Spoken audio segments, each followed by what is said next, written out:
Hello guys, welcome to my channel and this is me Shelly and today we discuss a topic which is closely related to my heart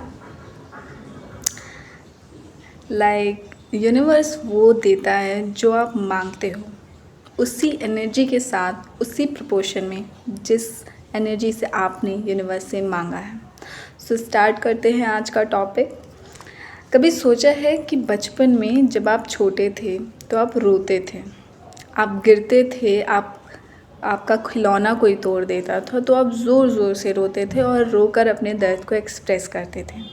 लेकिन कुछ देर बाद वही बच्चा फिर से मुस्कुराता था, फिर उठता था और खेलने लग जाता था और सब कुछ भूल जाता था।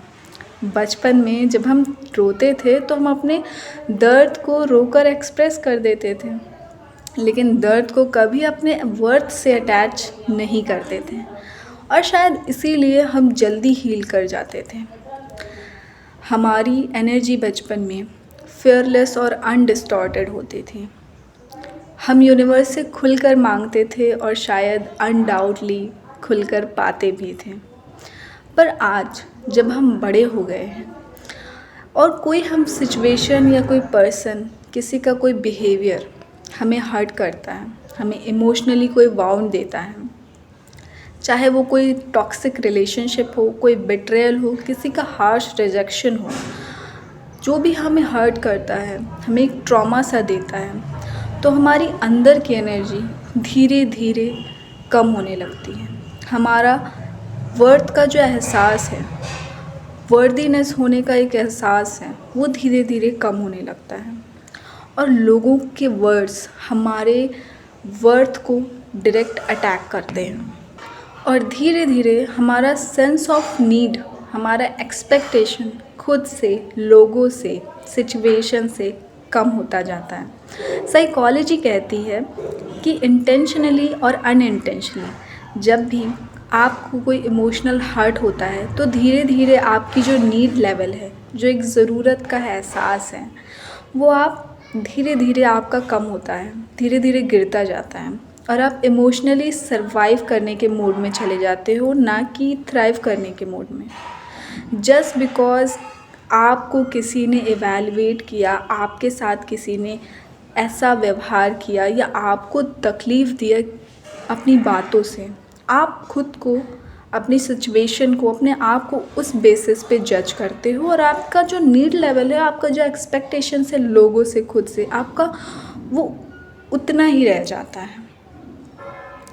और जब तुम यूनिवर्स से उस छोटी सी चीज़ को मांगते हो, कोई भी ऐसी छोटी चीज़ जो तुम यूनिवर्स से मांगते हो, उस एनर्जी के साथ, उस लिमिटेड एनर्जी के साथ, तो यूनिवर्स भी तुम्हें वही देता है, उतना ही देता है, उसी प्रोपोर्शन में देता है जिस प्रोपोर्शन में और जिस एनर्जी के साथ आप मांगते हो।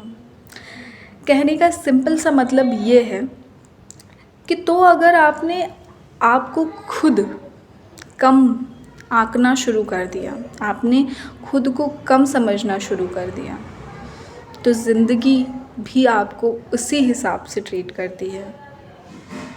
जस्ट बिकॉज़ किसी सिचुएशन में किसी के व्यवहार से, किसी के बिहेवियर से, किसी के वर्ड से आपको तकलीफ़ हुई, आपके साथ गलत हुआ, आपने खुद को उसी बेसिस पे इवैल्यूएट करना शुरू कर दिया और आपके एक्सपेक्टेशन, आपकी नीड लेवल ऐसी हो गई कि इतना मिल जाए तो काफ़ी है, मैं उतना ही उसी में खुश हूँ, मुझे ज़्यादा की एक्सपेक्टेशन नहीं है। And even the right situation comes later, you still settle for less, not because of the situation but because of your own energy is too low to receive fully. Remember, the universe reflect what you ask for in the same proportion. इस दुनिया में सब कुछ energy से चलता है, तुम्हारा love भी, तुम्हारा पेन भी। जब तुम खुद को उस लायक समझते हो, उस वर्दीनेस की फीलिंग को गेन करते हो, तो ये यूनिवर्स और लोग भी तुम्हें वैसे ही ट्रीट करते हैं जैसे तुम डिज़र्व करते हो। एक कोट है, What you resist persist। और इसी के साथ मैं अपनी इस डिस्कशन को यहीं पे एंड करती हूँ।